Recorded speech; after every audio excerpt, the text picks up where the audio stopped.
তাড়াতাড়ি আয়, আয় বলছি। বাবা তুমি আমাকে কোথায় নিয়ে যাচ্ছ? বেশি কথা বলবি না, একটু পরে বুঝবি তোকে কোথায় নিয়ে যাচ্ছি।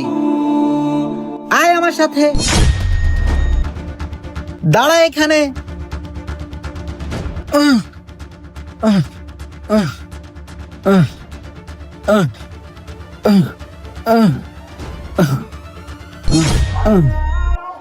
এই জীবনে আমার যন্ত্রণারই শেষ নেই, তারপর আল্লাহ আমাকে একটা না একটা ছেলে দিতেই আছে।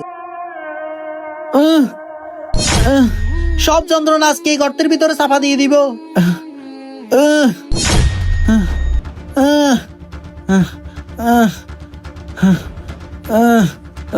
গলাটা একদম শুকিয়ে গেছে। বাবা তোমার মনে হয় অনেক কষ্ট হচ্ছে, আমার কাছে দাও, আমি গর্ত করে দিতেছি। চুপ, একদম দরদ দেখাবি না। তুই কি ভাবছিস তুই দরদ দেখালে আমি তোকে ছেড়ে দিব?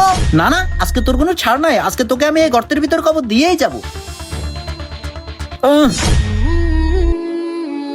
আমি গর্ত করতেছি, তুই এখানে দাঁড়া। আজকে তোকে আমি জীবিত কবর দিয়েই যাব।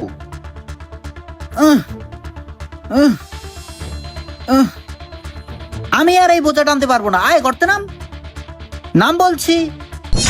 বাবা তুমি আমাকে কবর দিও না, বাবা তুমি আমাকে কবর দিও না, বাবা।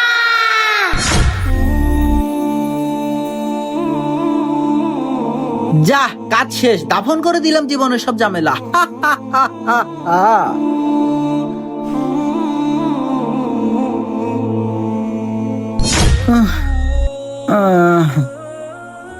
পানির অনেক তৃষ্ণা পাইছে।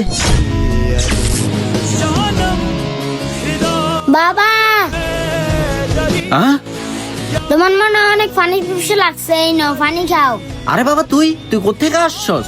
বাবা তুমি জানো না আমি তোমার কষ্ট সহ্য করতে পারি না, এই জন্য চলে আসলাম। আল্লাহ, আমি এটা কি দেখলাম? আমার ছেলে আমাকে এত ভালোবাসতো, আজকে আমি তাকে চিন্তা খবর দিয়ে দিলাম। আল্লাহ, আমি এটা কি করলাম? আমার ছেলে, আমার ছেলে, আমার ছেলে। বাবা, বাবা উঠ, বাবা উঠ, বাবা, বাবা, বাবা, আমার ছেলে, বাবা। সন্তান হচ্ছে আল্লাহ তাআলার নেয়ামত, নিজের সন্তানকে কখনো অবহেলা করবেন না। বাবাকে ভালোবাসলে কমেন্ট বক্সে আই লাভ বাবা বলে যাও।